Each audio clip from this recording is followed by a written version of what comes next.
Let's go. Welcome back. Monday night.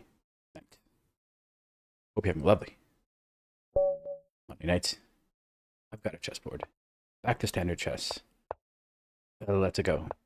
If someone pin shadows a bishop right away, they're usually not willing to get rid of it. It's because they like playing with the bishop on the long diagonal. So I usually, whenever my opponent plays something like this immediately, this 1b3, I just play like, well, I wonder what's best here, this d5 or just this d6. I'm gonna go for this d5. My opponent is playing, not really going for the center, just playing a shallow game. It's very solid on structure, very quiet knight move. So I think it's up to black in these situations to do the opposite and go for an aggressive. So using arrows, pawn goes forward, pawn takes. And knight defense here. Is it good? It works, but should I prepare it first? No, I'm just going to go for it because I've castled and my opponent's king is still in the center. So it's usually a good idea to open up the center if your opponent hasn't castled. Let's go.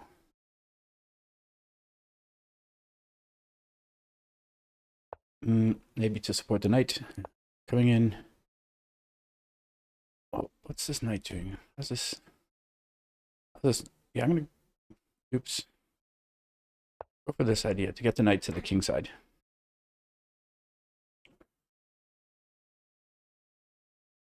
My standard blitz rating has really dropped. It was in the 17s just a while ago, a couple days ago, but I had a big losing streak last night. I did get a draw in the middle of the losing streak, so it wasn't like on paper 10 games, but it was 10 games with a draw in the middle.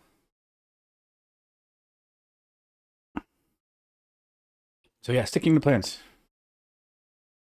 Does temporarily block this bishop. But this bishop, this is a bit surprising. Anytime you can coordinate your queen and the bishop on the long diagonal, and especially if your opponent doesn't have a dark square bishop. Like for example, I can just go up the exchange here.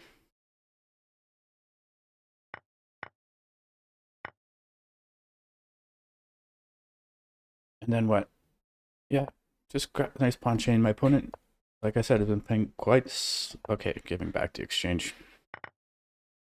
But yeah, my opponent's played this shallow sort of pawn structure. We both have light square bishops. Yeah, just stepping forward, defending here.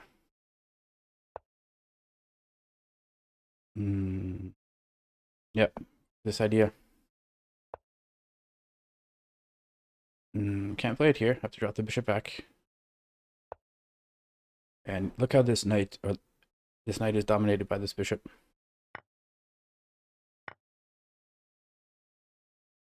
The rook's not coming in. And it's got to go back. I attack. Pre-moving here. If I can trade off a pair of pawns here, then my rook controls a file. Can I go forward using arrows? Am I worried about this? King goes forward again. No check here. Yeah, I'm going to go for it. A centralized king. It's always a strong king in an endgame. And the difference... Okay, I have so it's basically a bishop against a knight with... and I'm up a pawn, or down a pawn. But I'm going to start dismantling this pawn chain. And if you don't take... I have a passed pawn. Not a great passed pawn, though. It can be easily picked up. This rook can't defend so easily. But in endgames with bishop against knight and pawns on both sides of the board, usually the bishop is better because it can attack and defend both sides of the board. I'm not going to go for this passed pawn. I'm just going to chip away this pawn structure and get mated. Let's go. Hope you enjoyed that. I'll see you next time. Cheers.